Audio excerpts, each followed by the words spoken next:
नमस्कार साथियों।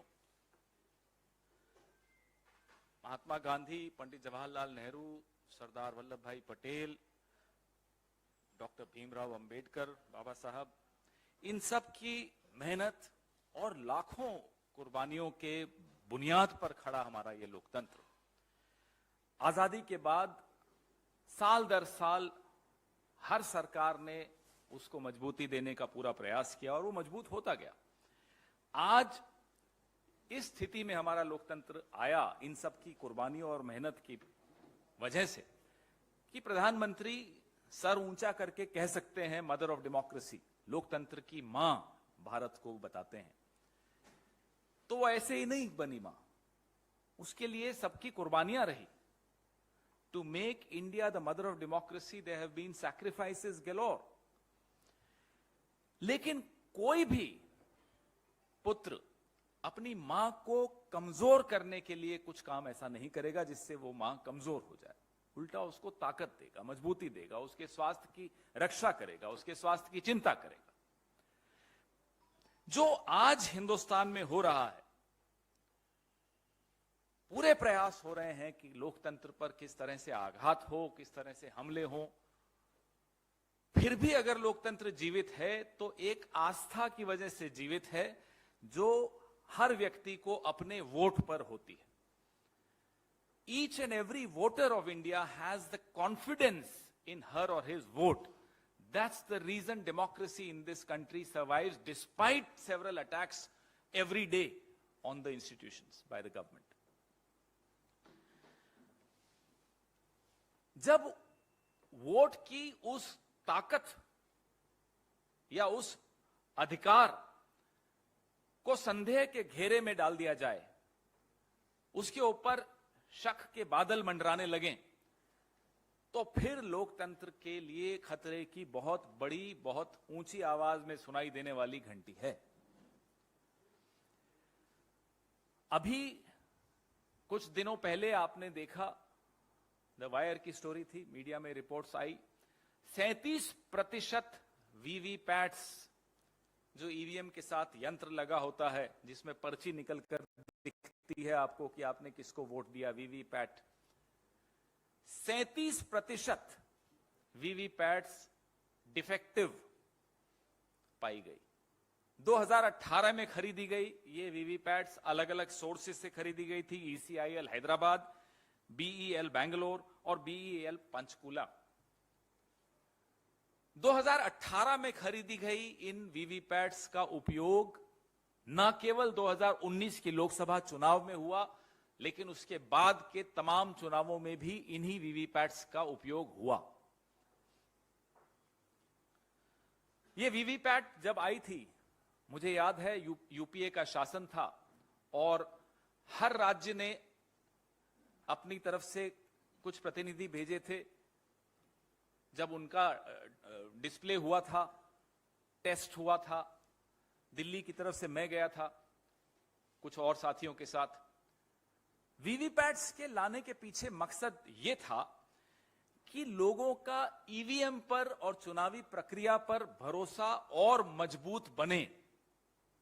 उनको कोई संशय नहीं रह जाए कि अगर मैंने हाथ पे बटन दबाया है तो वो वोट हाथ पर ही गया है या नहीं, या किसी और पार्टी पर बटन दबाया है तो उसी को जा रहा है या नहीं।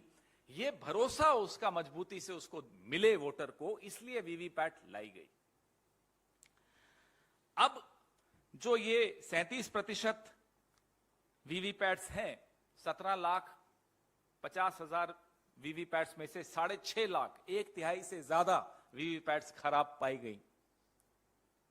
सोचिए कितना गंभीर ये मसला है।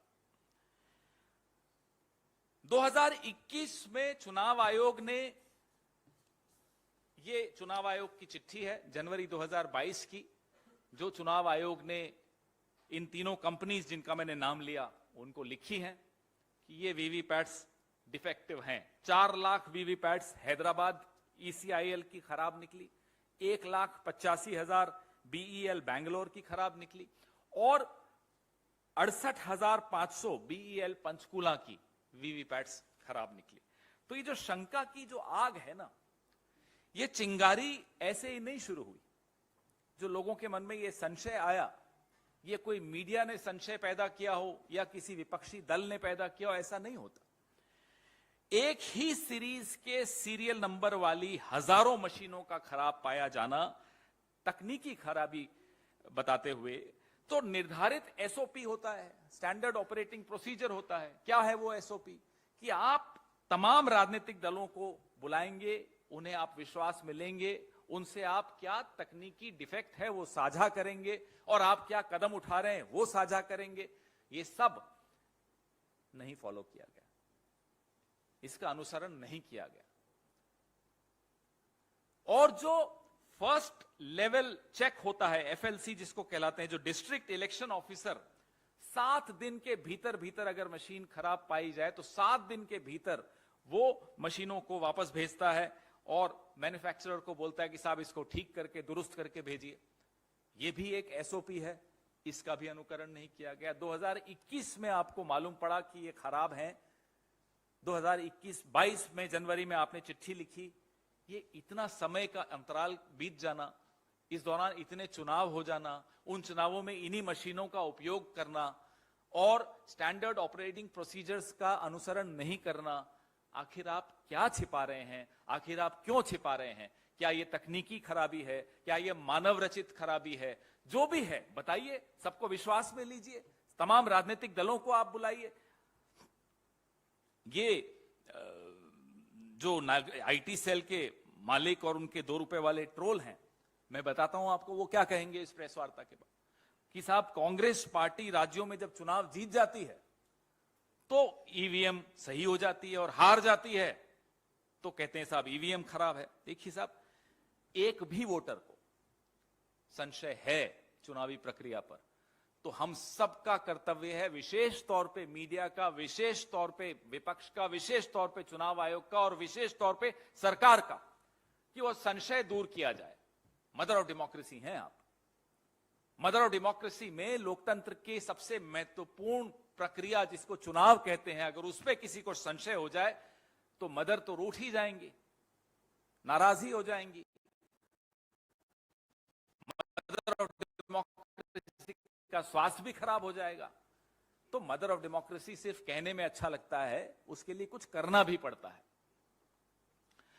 रखरखाव ईवीएम्स का हम कई बार रिपोर्ट्स आप दिखाते हैं, हम उस पर रिएक्ट करते हैं कि बिना नंबर के वाहन पे ईवीएम जाते हुए पाए गए। तो क्या हमें चुप हो जाना चाहिए क्योंकि हम एक चुनाव वहां जीत गए, दूसरा चुनाव वहां जीत गए, इसलिए हमारा मुंह बंद हो जाना चाहिए? हम चुनाव जीतें या हारें, लोगों का विश्वास चुनाव से टूटे नहीं, उस पर से हिले नहीं, यह हमारा सबका दायित्व है, सामूहिक दायित्व है। इंग्लिश में कहते हैं sunlight is the best disinfectant. जो सूरज की रोशनी होती है, जो धूप होती है, वो कीटाणुओं का नाश करती है। तो ऐसा जब संशय लोगों को लोकतांत्रिक प्रक्रिया पे आ जाए, ऐसे में सरकार को, चुनाव आयोग को खिड़कियां दरवाजे खोलने चाहिए ताकि धूप आए, संशय के कीटाणु दूर हों और चुनावी प्रक्रिया पर, लोकतंत्र पर लोगों का विश्वास टूटे नहीं, बना रहे। पारदर्शिता बहुत महत्वपूर्ण होती है चुनाव में, चुनावी प्रक्रिया में। लोगों के मन में अगर यह शक भी है कि कुछ छिपाया जा रहा है, वो शक आगे चलकर नासूर बन जाता है। हम इसलिए बार बार चुनाव आयोग से और प्रधानमंत्री से और सरकार से आह्वान करते हैं, आग्रह करते हैं कि शक को नासूर मत बनने दिया जाए, ना बनने दिया जाए। हमारा ही मुंह बंद करने के लिए बार बार कोशिश की जाती है। और वो गाना था, सावन जो आग लगाए तो उसे कौन बुझाए। यहां सरकार जो रक्षक है लोकतंत्र की, वही अगर बीच में आ रही है पारदर्शिता के, वही अगर ऐसे तमाम सवालों पर पूर्ण विराम लगाने की कोशिश करती है बिना उत्तर दिए, तो फिर आप लोग बताइए कि लोकतंत्र की मां की रक्षा करना, लोकतंत्र की देवी की रक्षा करने की गुहार हम कहां लगाएं? आपके सवाल।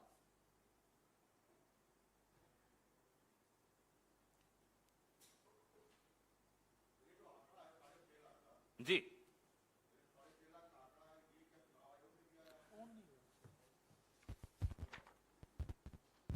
अभी आप पूछ लीजिए, सप्ताह की सुनाई भी दे। जो ये आंकड़ा है 6.5 लाख वीवीपैट मशीनें खराब हैं, एक ही सीरीज के खराब हैं, तो इनसे कहां कहां चुनाव हुए हैं और ये आंकड़ा सर क्या चुनाव आयोग से मिला आपको? ये जो पत्र मैंने आपको अभी आपके मोबाइल पे आ रहा होगा, विनीत जी भेज रहे हैं, इस पत्र में जो सीरियल नंबर्स हैं मशीनों के, वो आप जब गिनेंगे तो आपको समझ में आ जाएगा कि ये आंकड़ा कहां से आया है। 6.5 लाख का जो ये आंकड़ा है इसी पत्र से आया। 17,40,000 वीवीपैट्स लगती हैं। ये M3 टाइप की जो एकदम लेटेस्ट वीवीएम्स हैं, ईवीवीपैट्स हैं, ये वो हैं जो लोकसभा 2019 और उसके पश्चात जितने चुनाव हुए उसमें उपयोग में लाई गई है।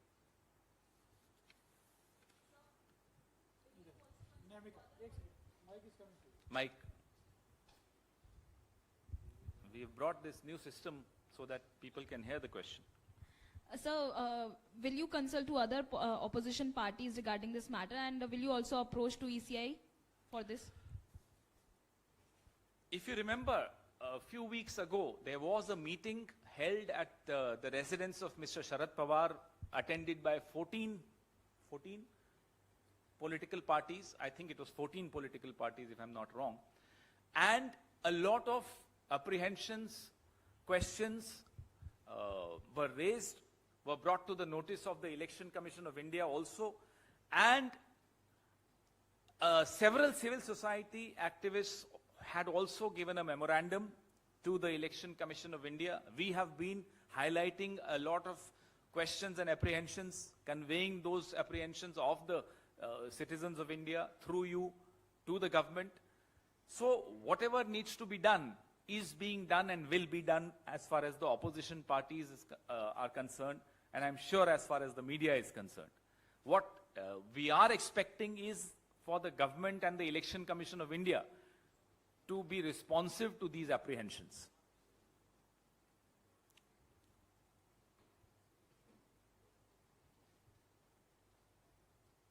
हो गया? Any other question? हाँ, पूछ लीजिए.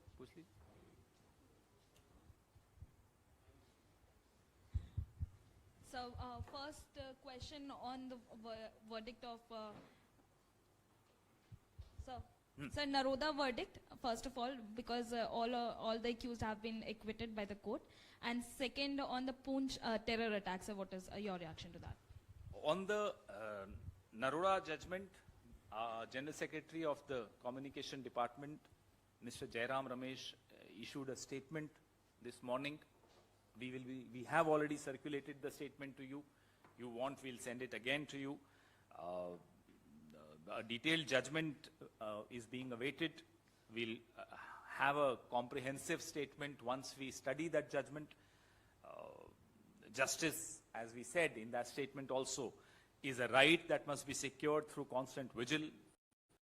The Indian National Congress will continue to follow this case, and we reaffirm our support for the victims of these heinous crimes and the families and the survivors of these crimes. As far as the Poonch attack is concerned, we have been flagging the concerns of people of Kashmir, Jammu and Ladakh. We have been flagging the concerns of political activists. We have been flagging the concerns of every concerned Indian. That situation is not normal at all. Actually, it's far, far from normal. All the tall claims that were made by this government over the last 9 years, different milestones when they were in government, when they were not in the government, when they brought the president's rule, when they revoked Article 370, when they brought in demonetization, different milestones of this government, they kept promising that situation in Kashmir will get directly and positively impacted by these initiatives. None of the above was found true. Civilians, targeted killings of civilians, whether they are Kashmiri Pandits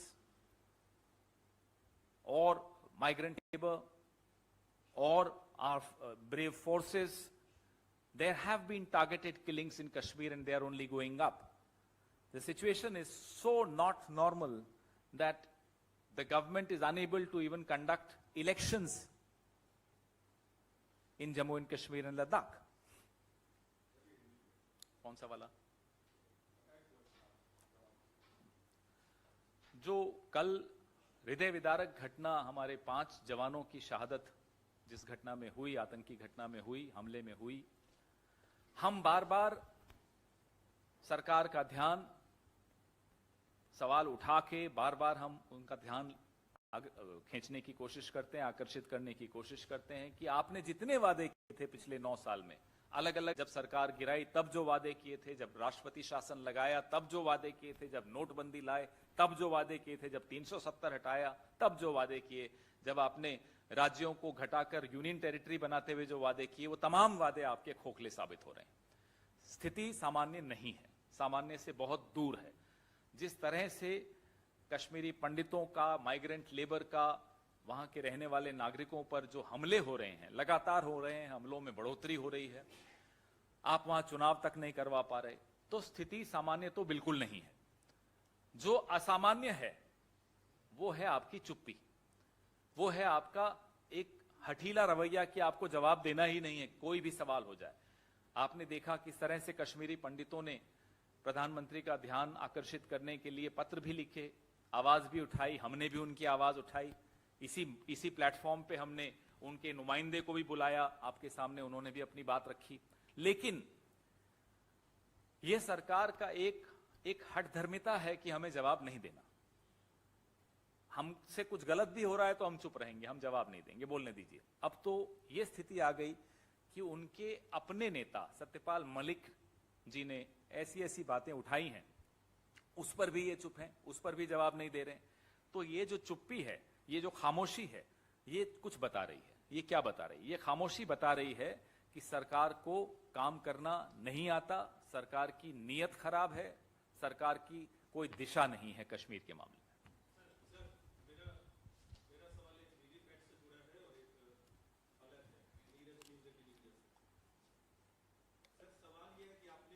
कि 37% जो release है उसमें VVPAT 2019 में इस्तेमाल किए गए थे, वो खराब है और उन्हें मरम्मती के लिए भेजा है जहां जहां से मशीनें बनती। और एसओपी का उदाहरण दिया कि 7 दिनों के अंदर डिस्ट्रिक्ट मजिस्ट्रेट को उसे वापस करना होता है अगर कोई खराबी पाई जाती है। बट ये मशीनें जो है इस्तेमाल मशीनें हैं पिछले चुनाव में, और उन्हें मरम्मती के लिए भेजा जा रहा है। तो आप क्या क्लैरिफिकेशन चुनाव आयोग से मांगेंगे? आपने सवाल भी पूछा है, तो क्या क्लैरिफिकेशन लेना चाहते हैं कि ये वो मशीनें हैं सिर्फ जो 2019 में इस्तेमाल हुई थी या नई मशीनें भी हैं? 2018 में ये मशीनें खरीदी गई। महत्वपूर्ण बिंदु ये है 2019 में और उसके बाद के तमाम चुनावों में, अब तक जो चुनाव हुए हैं राज्यों में, विधानसभा चुनाव और 2019 के लोकसभा चुनाव और जितने भी बाई इलेक्शंस हुए उन सब में ये मशीनों का इस्तेमाल किया गया। 2021 में चुनाव आयोग ने स्वयं निर्णय लिया कि इन मशीनों को रिपेयर की आवश्यकता है, इनमें खामियां हैं, ये डिफेक्टिव हैं। आज हम 2023 के अप्रैल में हैं। इस दौरान कितने चुनाव हुए हैं? उन सब चुनावों में यह मशीनें इस्तेमाल हुई हैं। तो हमारे जो सवाल हैं, हमने वो सवाल आपको प्रेस रिलीज में भी डाले हैं, जो हम सबसे पूछ रहे हैं, सरकार से भी पूछ रहे हैं, चुनाव आयोग से भी पूछ रहे हैं। हम सबसे यह सवाल पूछ रहे हैं, साहब बताइए कि ये क्या खामियां थी, ये कौन सी मशीनें थी, ये कहां कहां इस्तेमाल हुई, आपने क्यों नहीं एसओपीज फॉलो किए, क्यों नहीं 7 दिन की जो मियाद होती उसका अनुसरण किया गया। ये तमाम सवाल हम पूछ रहे हैं। माइक सर, आज प्रधानमंत्री मोदी ने कर्नाटक बीजेपी लीडर ईश्वरप्पा जी से बात की है। कांग्रेस ने ट्वीट भी किया है। जिस तरीके के गंभीर आरोप लगे थे ईश्वरप्पा पर 40% कमीशन लेने के, और आरोप लगे, उनको टिकट भी नहीं दिया गया था। कैसे आप देखते हैं कि प्रधानमंत्री इस तरीके के जो भ्रष्टाचार के मामलों में लिप्त लोग हैं उनसे बात करते हैं और उन्हें कांग्रेचुलेट भी करते हैं, उनसे जायजा भी लेते हैं कि किस तरीके के चुनाव के हालात हैं? भाजपा के ही एक अन्य वरिष्ठ नेता, 4 राज्यों के राज्यपाल रहे हुए सत्यपाल मलिक जी ने क्या कहा था आपको? आज से 1 हफ्ते पहले कुछ कहा था, बड़े स्वर्णिम वाक्य हैं कि प्रधानमंत्री को भ्रष्टाचार से कोई नफरत नहीं है, वो सभ्य आदमी हैं, सभ्य भाषा में उन्होंने बोला। हम भी सभ्य हैं, लेकिन एक कदम आगे बढ़ाएंगे। प्रधानमंत्री को भ्रष्टाचार से मोहब्बत है। ये मोहब्बत ईश्वरप्पा जी को फोन करने में सुनाई देती है। जिस व्यक्ति को 40% कमीशन लेने के जुर्म में दबाव के चलते हटाया जाए, उसके आगे आप जी हुजूरी कर रहे हैं, उनको गुहार लगा रहे हैं, साहब मदद कर देना, जितवा देना। देश का प्रधानमंत्री, कुछ महीनों पहले संदर्भ चुनाव का ही है, राज्य हिमाचल प्रदेश था, वहां भ्रष्टाचार का तो मामला नहीं था, लेकिन ऐसे ही एक व्यक्ति को उन्होंने फोन किया।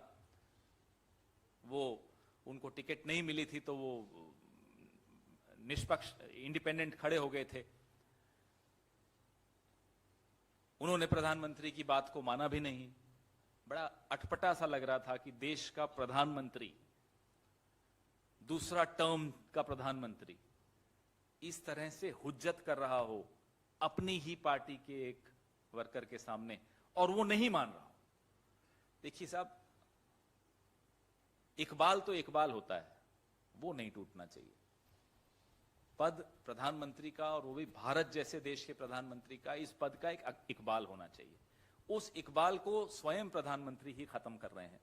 ये आज दूसरी बार देखने को मिल रहा है, और भी कई उदाहरण है, लेकिन चुनाव के संदर्भ में अगर हम बात करें, एक भ्रष्ट व्यक्ति को के आगे आप गिड़गिड़ा रहे हो कि भाई जितवा दीजिए। 40% सरकारा, ऐसे ही थोड़े स्लोगन बना, इन्हीं लोगों की वजह से बना ये नारा। 40% सरकारा का जो तमगा मिला था भारतीय जनता पार्टी की सरकार को कर्नाटका में, वो इसी तरह के लोगों की वजह से नहीं, इन्हीं की वजह से मिला था। और आज प्रधानमंत्री उनके सामने गिड़गिड़ा रहे हैं।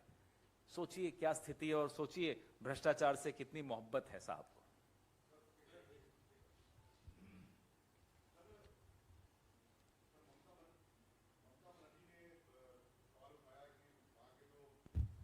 वहाँ के जो राज्यपाल हैं, उनके तमाम जो फाइलें हैं उनको क्लियर नहीं करते, या कोई मदद नहीं करते, सहयोग नहीं करते। ऐसा ही आपके छत्तीसगढ़ में जो मुख्यमंत्री है, उनका एक मामला है, हेमंत सोरेन का मामला है, दिल्ली का देख रहे हैं आप। तो गैर बीजेपी की सरकारों के जो राज्यपाल हैं, उनका रवैया जो रहता है सरकारों के प्रति, गैर बीजेपी सरकारों के प्रति, उसको लेकर कांग्रेस पार्टी क्या राय है? राज्यपाल का जो दर्जा इस सरकार ने कर दिया है, भारतीय जनता पार्टी की केंद्र सरकार ने, वो महाराष्ट्र के उदाहरण आपने कई बार देखे, अब तो वहां से हटा दिए गए वो। और भी कई उदाहरण आपको मिलेंगे, लगातार हर हफ्ते कुछ न कुछ उदाहरण मिलते हैं जहां राज्यपाल एक तरह से भारतीय जनता पार्टी के एजेंट बनकर काम कर रहे होते हैं। ये बहुत ही पीड़ादायी बात है, जब बोलने में भी बुरा लगता है, लेकिन ये किया जा रहा है। और आप सोचिए कि जम्मू कश्मीर के आखिरी राज्यपाल सत्यपाल मलिक जी को किस तरह से प्रधानमंत्री जी ने कहा, तुम चुप रहो, इस पर बोलो नहीं। पुलवामा पे जब उन्होंने बोला कि साहब ये अपनी ही लापरवाही से हुआ है, तो कहा तुम चुप रहो। जब वो गोवा के राज्यपाल बनते हैं और भ्रष्टाचार के विषय में कुछ जानकारी प्रधानमंत्री को देते हैं, तो सत्यपाल मलिक जी को हटा दिया जाता है, आनन फानन में हटा दिया जाता है, विशेष विमान से उनको गोवा से हटवा दिया जाता है, उनकी सुरक्षा छीन ली जाती है। तो कठपुतली बन के रहोगे, ऐश करोगे, अपनी दिमाग लगाओगे, तो यहां आप दिल्ली के एक किराए के मकान में एक पीएसओ लेकर बैठ जाओगे, जैसा कि सत्यपाल मलिक जी के साथ हो रहा है। सबके सामने है, कोई इन्वेस्टिगेटिव जर्नलिज्म की आवश्यकता नहीं है। जो दिख रहा है वही हम बोल रहे हैं, आप भी देख रहे हैं, हम भी देख रहे हैं, पूरा विश्व भी देख रहा है, पूरा देश भी देख रहा है। लेकिन फिर भी बेशर्मी की इंतहा देखिए इस सरकार की।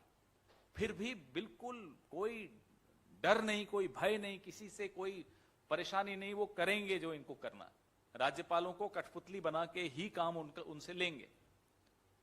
अब आप लोगों के हाथ में है कि किस स्तर पे ये सरकार गिरी है, इसको आपको बार बार सबके सामने लाइए ताकि लोकतंत्र की रक्षा हम लोग कर सकें।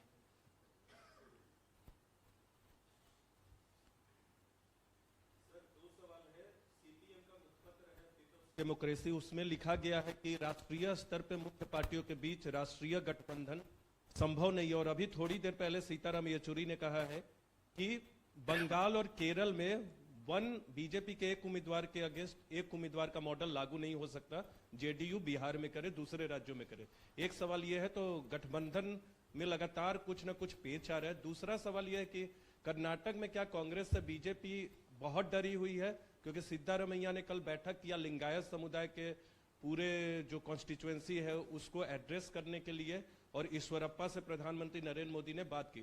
तो आपको लगता है कि बीजेपी डरी हुई, और बार बार कांग्रेस पे यह सवाल उठता है कि कांग्रेस जीतता हुआ राज्य भी अंतिम तौर पे कई बार हार जाती है, तो इस बार क्या उम्मीद लगाए हैं?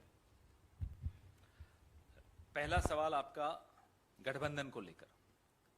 गठबंधन कोई स्विच नहीं होता कि ऑन हो जाए या ऑफ हो जाए, ये एक प्रक्रिया होती है। प्रक्रिया की कोई मियाद नहीं होती कि साहब 5 दिन में खत्म कर दीजिए, ये होते होते होता है। इसमें कई लोगों के मन में जो सवाल होते हैं, विचार होते हैं, उन सब क्या स्थान होता है, वो चर्चा होती है उन सवालों पर, उन विचारों पर। उसके बाद एक अंग्रेजी में जिसको कहते हैं कॉमन ग्राउंड, उस पे आया जाता है। इस देश ने अच्छी सरकारें देखी हैं, गठबंधन की सरकारों ने बहुत अच्छा काम करके इस देश में दिखाया है। 10 साल यूपीए के आपने देखे हैं, उस वक्त की जीडीपी आपने देखी, उस वक्त की एम्प्लॉयमेंट फिगर्स आपने देखे हैं, ग्रामीण रोजगार एमजी नरेगा देखा है आपने। उस वक्त का जो काम होते हुए देखा, वो आज भी आपको याद होगा विश्व बैंक की रिपोर्ट कि 27 करोड़ लोगों को गरीबी रेखा से ऊपर उठा लिया था, वो गठबंधन की सरकार थी। और ये पूर्ण बहुमत की सरकार ने ना केवल वो 27 करोड़ लोगों को वापस से गरीबी रेखा के नीचे डाला, बल्कि 19 करोड़ और गरीबी रेखा के नीचे चले गए। आज 80% हमारी देश की आबादी मुफ्त राशन पर निर्भर हो गई है। ये पूर्ण बहुमत की सरकार है। तो मैं आपको सिर्फ तुलनात्मक एक अध्ययन करने को भी आग्रह कर रहा हूं। तो गठबंधन बनने के लिए जितनी मेहनत करनी पड़ती है, इट इज वर्थ इट, वो आवश्यक है मेहनत, ताकि जब सरकार बने तो आपका ध्यान इस देश के हर वर्ग पर हो, आपका ध्यान अच्छा शासन देने की तरफ हो, जैसा कि 10 साल यूपीए में दिया था 2004 से 2014 के बीच में। तो प्रक्रिया में कि टर्न लेफ्ट ले लिया, राइट ले लिया, येलो लाइट आ गई, रेड लाइट आ गई, ग्रीन लाइट आ गई, ये सब निरंतर सतत प्रक्रिया है। रेड लाइट परमानेंट नहीं होती, वो ग्रीन भी होती है, बीच में येलो भी आती है। तो हर बार आप परेशान मत होइएगा कि अरे साहब उन्होंने ये कह दिया, उन्होंने ये सवाल खड़ा कर दिया। ये सवाल आवश्यक हैं, इन सवालों का जवाब इस देश के लोकतंत्र को मजबूत करेगा। दूसरा क्या था, मैं अपने ही भाषण में भूल गया दूसरा आपका।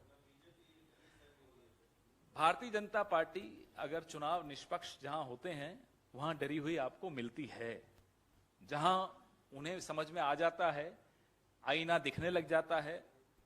हिमाचल में देखा था, गिड़गिड़ाते हुए सुना था हमने प्रधानमंत्री जी को, आज फिर सुना। आप कुछ करेंगे नहीं जब आप सरकार में होंगे, और आपको लगेगा कि जोड़ तोड़ की राजनीति से, लोगों का ध्यान भटकाकर जो राजनीति करते हैं उससे आप चुनाव जीत जाएंगे, और हार भी जाएंगे तो खरीद फरोख्त कर लेंगे। ये हर बार नहीं चलता, काठ की हांडी है, एक बार चढ़ गई, 2 बार चढ़ गई, तीसरी बार नहीं चढ़ेगी।